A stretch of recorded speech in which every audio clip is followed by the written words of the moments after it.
વડોદરામાં 31st ને લઈને પોલીસ સજ્જ છે। 9 જેટલા ફાર્મ સહિત મોટા આયોજકોને મંજૂરી આપવામાં આવી છે। ડોર ટુ ડોર સર્વે કર્યા બાદ સૂચના આપવામાં આવી છે। આયોજકો સાથે બેઠક કરી પોલીસે સૂચના આપી છે। સુપ્રીમ કોર્ટની ગાઈડલાઈન મુજબ ઉજવણી કરવા સૂચના આપવામાં આવી છે। શહેરમાં ચેકપોસ્ટ ઊભા કરીને ચેકિંગ કરવામાં આવશે। એક એસપી 3 ડીવાયએસપી સુરક્ષા બાબતે તૈનાત રહેશે। 400 થી વધુ પોલીસ કર્મીઓ તૈનાત રહેશે।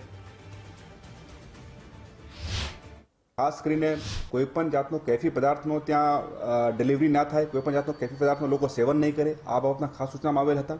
અને સાથે સાથે આજુબાજુ લાઇટિંગ વ્યવસ્થિત રહે, પાર્કિંગની વ્યવસ્થા સારી રીતે ગોઠવાઈ જાય તાકી કોઈ જાતનો ટ્રાફિકનો નડતરરૂપ ના થાય। અને સાથે સાથે જે પણ જગ્યાઓ કોઈ જાતનો ડીજે કે મ્યુઝિક વગેરેનું આયોજન છે એ પણ નામદાર સુપ્રીમ કોર્ટ અને ગુજરાત સરકારની જે ગાઈડલાઇન્સ છે આ મુજબ એટલા ડેસિબલ સુધી એટલા વાગ્યા સુધી એ લોકો યુઝ કરે એ પણ સૂચના આપવામાં આવેલ હતી।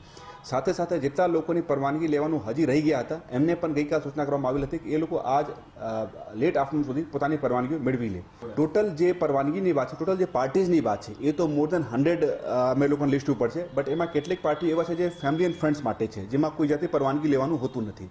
બટ અમે લોકો પાસે સત્તાવાર જે પરવાનગી આવ્યા છે એ ગઈકાલ લેટ યુનિવર્સિટી 9 જેટલા પરવાનગીઓ હતી। આજ આખા દિવસ દરમિયાન કદાચ 2-4 વધી પણ શકે છે।